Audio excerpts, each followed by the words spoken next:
तो जैसा कि पिछले एपिसोड में हमने देखा था, वांग ली यहाँ पर फिलहाल सभी जो डाओ सेक्ट के डिसाइपल्स थे उन्हें ललकार देता है कि एक साथ आ जाओ, बैटल में देख लेते हैं। और फिलहाल ओयांग एल्डर और इनके बाकी जो एल्डर्स थे इनका चेहरा बन चुका था और यहाँ पर बस चर्चे चल रहे कि सीनियर ब्रदर वांग ली ये इनविंसिबल है। अब डाओ सेक्ट के डिसाइपल सोचते हैं ये कुछ ज्यादा एरोगेंट है, इससे हमें मजा चखाना चाहिए। और इस समय 7 से 8 डिसाइपल वांग ली की तरफ बढ़ने लगते हैं और एक साथ अटैक भी करते हैं। वांग ली यहाँ पर फिर से वही अट्रैक्शन टेक्निक यूज करता है, एक बड़ा सा हाथ बनाता है और इन सभी को एक ही बार में पीछे फेंक देता है। और इस समय वांग लिंग ने यहाँ पर लियू फेंग को पकड़ लिया था। लियू फेंग भी बोलता है कि ब्रदर वांग लिंग थोड़ा मर्सी दिखाओ यार, मैं सरेंडर करता हूँ, क्योंकि इसने देख लिया था कि जाओ पेंग और यांग ही के साथ क्या हुआ था। ली शान यहाँ पर तो पहले ही एक्टिंग करने लगता है कि भाई मैं तो हार चुका हूँ, और वांग लिंग इसे देखकर स्माइल कर रहा था। बेसिकली ली शान ने अपना बम अपने ऊपर ही फोड़ लिया था और फिलहाल बैटल डिसाइड हो चुका था। हुआन लोंग भी स्माइल करते हैं और ओयांग से पूछते हैं तो ये बैटल हमारे बीच में जो हुआ है वो कौन जीता आपके हिसाब से। ओयांग सीधा कहते हैं हैंग्यू सेक्ट, और ये आपका डिसाइपल ये सच में काफी अच्छा है। फिर भी ये कहता है कि तुम्हारे नासेंट सोल लेवल के एक्सपर्ट वो मर चुके हैं, तो ज्यादा दिन तक तुम लोग टिक नहीं पाओगे। और फिलहाल अपनी टीम के साथ ये यहाँ से निकल जाता है। पर जब ये उस सेंटीपीड पे बैठ के जा रहे थे तभी वांगलिंग चिल्लाता है कि एल्डर ओयांग मेरा एक रिक्वेस्ट है, और ये कहता है कि मुझे सेंटीपीड का थोड़ा सा पॉइजन चाहिए था, उम्मीद है कि एल्डर आप एग्री करोगे। अब इस समय जब तक कि ओयांग कुछ बोलते कुछ डिसाइबल चिल्लाने लगते हैं कि वांगलिंग तुम्हारा ज्यादा हो रहा है, ये हमारे डाओ सेक्ट का गार्जियन बीस्ट है, तुम्हें हम पॉइजन नहीं दे सकते। अब इस समय हुआन लोंग भी ये सामने आ जाते हैं, यार तुम्हारे डिसाइपल्स ये बिहेव नहीं करते अच्छे से, पॉइजन ही तो मांग रहा है, जान थोड़ी मांग रहा है तुम्हारे सेंटीपीड का। ओयांग का ये कहना था कि थोड़ी समय पहले वांगलिंग ने थोड़ा डिसरेस्पेक्टफुली बात किया था, यानी सभी को ललकार दिया था, नहीं तो पॉइजन कोई बड़ी बात नहीं है। अब वांगलिंग भी इनसे रिक्वेस्ट करता है कि मुझे थोड़ा सा पॉइजन चाहिए, मैं किसी को हर्ट नहीं करूंगा, और अगर आप चाहो तो मैं कुछ एक्सचेंज भी कर सकता हूं बदले में। गाइस थोड़ा सपोर्ट ज्यादा दिखाओ, वीडियोस को लाइक करो और सब्सक्राइब करो। अब यहाँ पर ओयांग कहते हैं कि तुम क्या एक्सचेंज कर सकते हो, तुम्हारे पास ऐसा क्या होगा। और ये कहते हैं अगर तुम हैंग्यू सेक्ट का वो ट्रेजर निकाल सकते हो तो बदले में मैं तुम्हें पॉइजन का एक ड्रॉप दे सकता हूँ। वांगलिंग को भी गुस्सा आ चुका था, ये अपने अट्रैक्शन टेक्निक को यूज करता है और इसके पास वो जो फ्लाइंग स्वॉर्ड था उसे भी ये यूज करता है, साथ में स्पेस में एक जायंट स्वॉर्ड बना देता है। अब ओयांग को भी गुस्सा आता है कि यार ये लड़का ये फ्यूचर में जाकर हमारे लिए बहुत बड़ा थ्रेट बन सकता है। और फिलहाल वांगलिंग सामने वाले एल्डर भी एक तलवार चलाते, एक हाथ से ये सेंटीपीड को ग्रैब कर लेता है और वही दूसरे हाथ से वो जो अटैक आ रहा था उसे काउंटर करता है। ओयांग हैरान थे क्योंकि इनके अटैक को वांगलिंग ने एक अटैक से रोक दिया था। और यहाँ पर जो बाकी एल्डर्स थे डाओ सेक्ट के, अब ये भी वांगलिंग की तरफ बढ़ते हैं। जैसे कि एक एल्डर ने कोई एक जेड टोकन यूज किया जिसमें से कि 8 फायर बॉल्स निकलते हैं जो कि वांगलिंग की तरफ बढ़ने लगते हैं। पर वांगलिंग ये फिर से एक अट्रैक्शन टेक्निक का फोर्स यूज करता है और इस फायर बॉल को ब्लॉक कर देता है। और फिलहाल वांगलिंग सेंटीपीड को तो फंसा चुका था, अपने स्पिरिचुअल एनर्जी की मदद से ये सेंटीपीड के करीब पहुंचता है। वहीं एक एल्डर जो कि हैंग्यू सेक्ट के थे इसे एक बॉटल उछाल देते हैं कि इसमें तुम पॉइजन कलेक्ट कर सकते हो। और फिलहाल हैंग्यू सेक्ट के भी एल्डर्स अब डाओ सेक्ट के एल्डर्स को काउंटर करने लगते हैं और पॉइजन यहाँ पर वांगलिंग इकट्ठा कर लेता है। इकट्ठा करने के बाद वांगलिंग ओयांग की तरफ देखता है और एक जेड बॉटल इनकी तरफ उछाल देता है जो कि दिखने में नॉर्मल था, पर इसमें पानी कलेक्टेड था जो कि शायद इसने बैक माउंटेन से इकट्ठा किया था। ओयांग इस लिक्विड को देख के समझ जाता कि शायद जो 500 साल पहले तुम्हारे हैंग्यू सेक्ट के जो नासेंट सोल लेवल के एक्सपर्ट थे उन्होंने जो ऑरा इकट्ठा की थी शायद ये वही का है। ओयांग अब यहाँ से निकलने से पहले हुआन लोंग से कहते हैं कि तुम्हारा ये डिसाइपल ये सच में काफी अच्छा है। जाने से पहले एक मैसेज ये वांगलिंग को पास करता है कि सेंटीपॉइड पॉइजन तो मैं जाने दिया, पर हैंग्यू सेक्ट के पास कोई नासेंट लेवल का सोल एक्सपर्ट नहीं है, तो यहाँ पर तुम अपने रिस्क पर हो। वांगलिंग फिलहाल इन्हें देख रहा था, पर एक सुंदर आंखें भी थी जो कि फिलहाल इसे देख रही थी, पर फिलहाल ये इग्नोर मारता है। ये लोग यहाँ से निकल चुके थे और सभी नए डिसाइपल्स को यहाँ पर कुछ रिवॉर्ड्स मिलते हैं और वांगलिंग इसका कद बढ़ चुका था, कोई भी फिलहाल ऐसा नहीं था जो कि इसे ट्रैश कह सके। और वांगजू ये तो अपने टीचर से कहे कि मैं वो लाइफ और डेथ पासेज में वहां पे जाना चाहता हूँ। डाओजू भी समझ जाते यानी कि जो इसके टीचर थे, क्योंकि वांगलिंग ज्यादा स्ट्रांग हो चुका है, वो वांगजू को पसंद नहीं है। इधर हुआन लोंग सभी को जाने को कहते हैं और वांगलिंग को अपने पास बुलाते हैं, पर वांगलिंग यहाँ पर जो थर्ड एल्डर थे ब्रदर लू यून इसे रोक लेता है। लू यून समझ जाता है क्योंकि इसी का तो हेल्पर है वो वांग हाओ, जिसे इसने एक कॉल्ड्रन सा बना रखा है। और फिलहाल इन सभी को लेकर ये लोग माउंटेन पीक पर पहुंचते हैं। वांगलिंग यहाँ पर वांग हाओ के करीब जाता है जो कि क्रॉस लेग बैठा हुआ था और उसकी बॉडी समय के साथ वीक होते जा रही थी, और ये अपने अट्रैक्शन फोर्स को यूज करता है और वांग हाओ को ग्रैब कर लेता है। साथ में ये अपने राइट हैंड को वांग हाओ के फोरहेड पे यूज करते। यहाँ पर हुआन लोंग और बाकी लोग भी पहुंच चुके थे। बाकी एल्डर्स को भी समझ में आ चुका था कि मैटर क्या है। ये वांग हाओ ये तो फायर फर्नेस ट्रायल में बन चुका है। डाओक्सू भी कहते हैं कि लू युनजी ये तुमने क्या किया, बाहर के लोगों को पता चलेगा, तुम्हें मालूम है। लू युनजी इसका चेहरा उतर चुका और ये माफी मांगने लगता है कि मैं कई सालों से 6th लेयर पे फंसा हुआ, तो मैं सोचा कि इसको यूज करके मैं खुद को अपग्रेड कर लूंगा। इधर वांग लिंग अपनी स्पिरिचुअल एनर्जी को वांग हाओ की बॉडी में भेजता है। फिलहाल वांग हाओ इसकी लाइफ स्टेबल हो जाती। हुआन लोंग भी सोचते हैं यार एक डिसाइपल जीनियस वांगलिंग इनके पास है और लू युनजी इनका एक तरह से फेथफुल डिसाइपल है जो कि यहाँ पर 25 सालों से है। अब ये डिसीजन कैसे लें?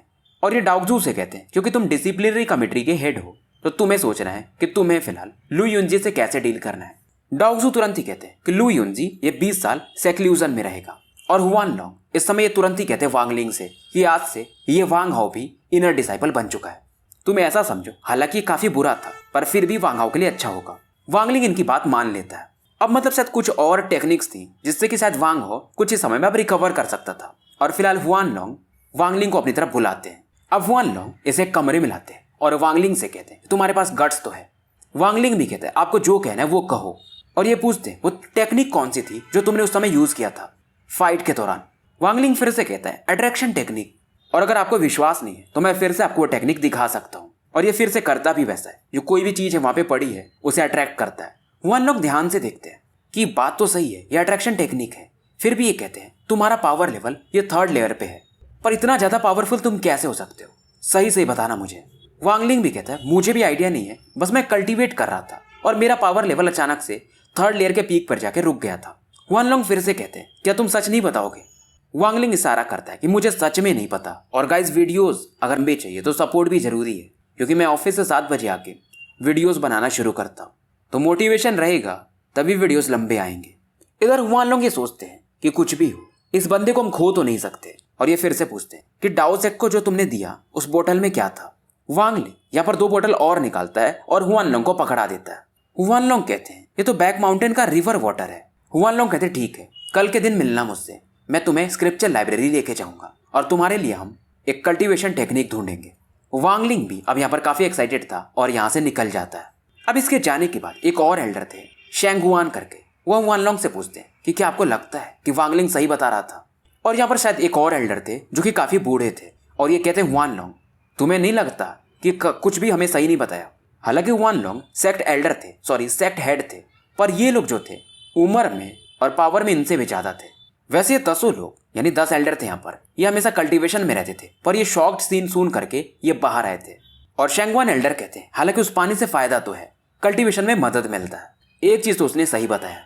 पर हुआन लोंग भी पूछते हैं कि एल्डर शांगवान क्या वो बच्चा जो टेक्निक यूज कर रहा था क्या वो सच में अट्रैक्शन टेक्निक है? शांगवान कहते हैं यार वो सच में अट्रैक्शन टेक्निक है, पर इतना बेहतरीन मास्टरी, मैं भी हैरान हूँ। और शांगवान कहते हैं क्योंकि ये सबसे बेसिक टेक्निक है, तो अगर इसमें कोई महारत हासिल कर ले तो ये सबसे पावरफुल बन सकता है, तुम खुद सोच के देखो। हुआन लोंग हाँ में सर हिलाते हैं। और इस बच्चे का कल्टीवेशन 3rd लेयर पे ऐसा ये भी कहते हैं, पर इसके बॉडी में स्पिरिचुअल एनर्जी ज्यादा है और मेरे हिसाब से इसका पावर लेवल 14th लेयर पे होना चाहिए की कंडेंसेशन के, और जल्दी ही वो फाउंडेशन बिल्डिंग स्टेज पे पहुंच जाएगा। और ये लोग डिस्कस करते हैं कि अगर सच में डाओ सेक्ट उनको हमारा ये माउंटेन पीक चाहिए तो शायद हम उन्हें रोक भी ना पाए, क्योंकि वो लोग ज्यादा पावरफुल हैं। क्योंकि फिलहाल इनके क्लैन में कोई भी ऐसा नहीं था जो कि नास एंड सोल लेवल पे पहुंच पाए। 2 एल्डर्स थे जो कि उसके काफी करीब थे। वांगलिंग इधर से बाहर निकलता है और बाकी जो भी डिसाइपल्स थे इसे एक रेस्पेक्ट की नजर से देखते हैं। सन डाजू भी इससे मिलते हैं और उनके चेहरे पर एक स्माइल था। सन डाजू ये काफी बदल चुके थे। वांगलिंग भी हैरान था और ये सन डाजू कहते भी हैं कि मुझे माफ करना, थोड़ी मेरी मिसअंडरस्टैंडिंग थी तुमसे। वांगलिंग फिलहाल क्योंकि ये इसे चाय देते तो अपने डिवाइन सेंस से इसे ऑब्जर्व करता है और कहता है कि मैं थोड़ा थका हुआ हूं तो चाय नहीं पीऊंगा। और डाजू कहते हैं आज से तुम मेरे साथ रह सकते हो। वांगलिंग जानता था कि अगर सबसे ज्यादा किसी को शक है तो ये सन डाजू ही है, पर वांगलिंग यहाँ से बहाने बना के निकल जाता है। पर सन डाजू भी कहते हैं कि तुम्हें कुछ और कहना है। वांगलिंग पलटता है कि आप मुझे इतना नर्वस क्यों दिख रहे हो? सन डाजू कहते हैं यार नर्वस होने की बात तो है, मैं केवल 5th लेयर ऑफ कंडेंसेशन में हूँ और तुम्हारा पावर लेवल। वांगलिंग समझ जाता है। वांगलिंग कहता है आप ये जो चाय मुझे पिला रहे थे आप एक बार खुद पी के देखो। सन डाजू समझ जाते हैं कि वांगलिंग को शायद पता लग चुका है। ये कहते ठीक है अगर तुम्हें चाय नहीं पीना है तो मैं इसे रख देता हूँ। पर वांगलिंग भी कहता है आप एक बार पियो तो, और इस चाय को ये अपने अट्रैक्शन टेक्निक से उठाता है और सन डाजू की तरफ बढ़ा देता है। इसे पहले से शक था कि चाय में इन्होंने कुछ मिलाया है। सन डाजू कहते हैं तुम्हें लग रहा होगा कि मैंने चाय में कुछ मिलाया है ना, ठीक है फिर मैं पी लेता हूँ। और सन डाजू इसे पी लेते हैं और कहते हैं आप ठीक है। सन डाजू इसे बेवकूफ नहीं बना सकते थे, हालांकि उन्होंने वो पिया था पर उसको अपने आसपास स्पिरिचुअल एनर्जी से इकट्ठा कर लिया था, यानी कि इसे धोखा दे रहे थे। वांगलिंग इनके करीब जाता है और इनके चेस्ट पर एक स्लैप अटैक मारता है और वो जो चाय इन्होंने स्पिरिचुअल एनर्जी से रोका था अब इनकी बॉडी में घुल जाता है। सन डाजू चिल्लाते हैं कि क्या तुम अपने टीचर को मारना चाहते हो, और अगर तुमने ऐसा किया तो हैंग्यू सेक्ट तुम्हें माफ नहीं करेगा। वांगलिंग अपने डिवाइन सेंस से देखता है ये चाय इनकी बॉडी में घुल चुका था और कुछ सिल्वर लाइंस इनके हेड पर ये देख सकता था। और वांगलिंग इसे कहते हैं मैं आपको कभी नहीं मारना चाहता, पर आप जो करते हो वो सही नहीं है। और सन डाजू अब पूरी सच्चाई बताने लगते हैं। शायद ये उस नशे में जा चुके थे कि इसमें मैंने कोई 3 नेमेटोड ग्रास मिलाया था। वांगलिंग पूछता है उसका क्या इफेक्ट होता है। अब सन डाजू बताते हैं कि इससे सामने वाले बंदे को थोड़े समय के लिए कंट्रोल किया जा सकता है, यानी उसे अपना पपेट बनाया जा सकता है। वांगलिंग पूछता है कि आप ऐसा क्यों करना चाहते थे। अब सन डाजू बताते हैं उस गॉड्स के बारे में कि जो तुमने मुझे कभी दिया नहीं। मुझे हमेशा से तुम्हारे पे शक था और मुझे भी अपना कल्टीवेशन बढ़ाना था, इसलिए मैं तुम्हें ये यूज करके सच्चाई उगलवाना चाहता था। अब वांगलिंग इससे पूछता है कि आपने इसके बारे में किसी और को तो नहीं बताया, और ये पूछता है कि पहले आपने क्यों यूज नहीं किया ये जो ग्रास था। और ये बताते हैं कि ये चीज मेरे पास पहले नहीं था। मैं जब माउंटेन में गया था तो एक कल्टीवेटर ने मुझे ये दिया था। पहले मैं इसे लू यूनजी पे यूज करना चाहता था ताकि मुझे उससे कुछ पिल्स मिल सके। और ये बताते हैं कि वो जो टेक्निक है तुम्हारे पास, यानी वो जो गॉड है, उसके बारे में मैंने किसी को नहीं बताया। और वैसे भी मैं काफी ओल्ड हो चुका हूँ, मैं जल्दी जल्दी इंप्रूव करना चाहता हूँ और एक ट्रू एल्डर बनना चाहता हूँ, क्योंकि ट्रू एल्डर बनने के लिए फाउंडेशन लेवल में पहुंचना जरूरी है। और जो पूरी स्टोरी थी ये इस समय वांगलिंग को बता चुके थे। वांगलिंग को काफी गुस्सा आता है, कुछ और चीजें इसे पता चलती है और ये तुरंत ही सन डाजू को मार देता है। पहली बार इसने शायद किसी को मारा था और ये इसके टीचर ही थे, और फिलहाल ये इनकी बॉडी को ठिकाने भी लगा देता है। वांगलिंग दोबारा से अपने रूम में वापस आता है और क्रॉस लेग बैठ जाता है। डिवाइन सेंस को अपने ये एक्सपैंड करता है और थोड़ा बहुत आसपास छोड़ देता है कि कोई भी आए तो इसे पता चल जाए। सिटू नान से इसे बहुत सारी चीजें पता चली थी कि ये जो बीड है इसमें पहले से वाटर एलिमेंट तो है, इसे थोड़ा वुड एलिमेंट चाहिए था। जैसे कि 5वां एलिमेंट क्रिएट कर लेगा ये इसके अंदर में, तभी सिटू नान वो जो बंदा है बूढ़ा वाला वो बाहर आ पाएगा। वांगलिंग को भी पता था कि ये की कंडेंसेशन के 14th लेयर पे है, दुनिया के नजर में हालांकि 3rd लेयर पे। और इसने कोई चैंटिंग वगैरह भी नहीं किया था, शायद ये सिटू नान के कारण ही हुआ था कि इसका पावर लेवल अपने आप बढ़ गया था। फिलहाल ये ड्रीम स्पेस में एंटर करता है, मतलब कर ही रहा था, तब ये कुछ फील करता है और ये बीड को छिपा देता है। यानी थोड़ा यहाँ पर कॉम्प्लेक्सिटी है। ड्रीम स्पेस में ये एंटर तो करता है पर बीड को छिपा देता है ताकि कोई ढूंढ ना पाए। अब यहाँ पर सिटू नान इससे कहते हैं कि तुमने उन लोगों को मारा क्यों नहीं, यानी जिससे तुम्हारे बैटल हो रहे थे। मैं तो फीमेल्स के मजे लेता और वो सेंटीपीड को गंदा ही मारता था मैं। हालांकि तुमने एक अच्छा काम किया उस सन डाजू को मार के, नॉट बैड, तुम सीख रहे हो। और ये फिर से समझाते हैं कि वांगलिंग एक बात याद रखना, ये जो कल्टीवेशन की दुनिया है ये काफी क्रूएल है, हमेशा पावरफुल इंसान वीक को मारता ही है। फिलहाल वांगलिंग इनसे कहता है कि मैं फाउंडेशन बिल्डिंग स्टेज पे कब पहुंच सकता हूँ, और वहां पर एंटर करने के लिए चैंटिंग वगैरह तो लगेगा। सिटू नान कहते हैं पर उस लेवल पे पहुंचना थोड़ा सा डिफिकल्ट होता है, और ये बताते हैं कि तुम्हें किसी अच्छे जगह पे कल्टीवेशन करना पड़ेगा, और यहाँ पर जो तुमने ये स्नो वाटर वगैरह रखा था अब ये काफी नहीं है, तुम्हें अच्छा खासा स्पिरिचुअल एनर्जी चाहिए होगा, तो पहले से तैयारी कर लो। सिटू नान बताते हैं इनके कंट्री में ये जो की कंडेंसेशन स्टेज है इसको स्पिरिट मूवमेंट स्टेज भी कहा जाता है, और ये समझाते हैं कि पहले 15th लेयर पे पहुंच जाओ। वैसे भी तुम्हारा टैलेंट काफी खराब है, हालांकि मैंने तो अपना इसेंस यूज किया है, फिर भी तुम्हारा ग्रोथ काफी स्लो है, और मैं अपने मेथड्स तुम्हें पास नहीं कर सकता अभी। एटलीस्ट तुम्हें फाउंडेशन स्टेज पे पहुंचना पड़ेगा। जैसे कि एक मेथड का ये नाम बताते हैं अंडरवर्ल्ड एक्सेशन मेथड, और ये बताते हैं मेरा कंट्री जो कि 6 लेवल पे है वहां पर भी इस मेथड को काफी टफ माना जाता है, और इसे कल्टीवेट करने के लिए तुम्हें इन एलिमेंट की जरूरत पड़ेगी, और तुम जब इसके पीक पे पहुंच जाओगे तो आराम से रैंक 7 के कंट्री से भी फाइट कर सकते हो। फिलहाल जाना तुम अगले दिन स्क्रिप्चर लाइब्रेरी और जो भी टेक्निक मिले उसे प्रैक्टिस करो, पर जब तुम फाउंडेशन लेवल पे पहुंच जाओगे तो यही वाला टेक्निक अंडरवर्ल्ड एक्सेशन मेथड तुम्हें प्रैक्टिस करना है। और खास करके ये जो डिफाइन बीड है इसे तुम अपनी यूनिवर्सल बैग में मत रखा करो, अपने चेस्ट के करीब रखा करो, ताकि मैं तुमसे बातें कर सकूं और मेरे थ्रू तुम आराम से ड्रीम स्पेस में एंटर कर पाओगे। फिलहाल समय बीतते जाता है और वांगलिंग 2 दिनों से ड्रीम स्पेस में ही था, मतलब ड्रीम स्पेस का 2 दिन। अगले दिन की सुबह होती है, वांगलिंग मेन हॉल में पहुंच जाता है। फिलहाल इसकी मुलाकात हुआंग लॉन्ग से होती है और इसे लेकर ये वो जो स्क्रिप्चर हॉल था उसकी तरफ बढ़ते हैं। फिलहाल ये एक टेक्निक यूज करते हैं और एक हॉल में एंटर कर जाते हैं। वांगलिंग थोड़ा सा हेजिटेट तो करता है पर इन्हें फॉलो कर लेता है। अब यहाँ पर कई सारे डिवाइन सेंसेस मानो इसे सेंस कर रहे हो, और एक की आवाज आती है, अच्छा तो तुम हो वो Wangling, not bad. Wangling in elders को ग्रीट करता है और वांगलिंग को आवाज सुनाई देती है कि ठीक ठाक जगह है ये थी सिटू नान की आवाज। अब हुआन लॉन्ग फिलहाल वांगलिंग को समझाते हैं कि ये लोग एल्डर नहीं है बल्कि ये एंसेस्टर हैं, यानी जिनकी आवाज लास्ट में आई थी। अब यहाँ पर फिलहाल 10,000 के आसपास टेक्निक्स थी।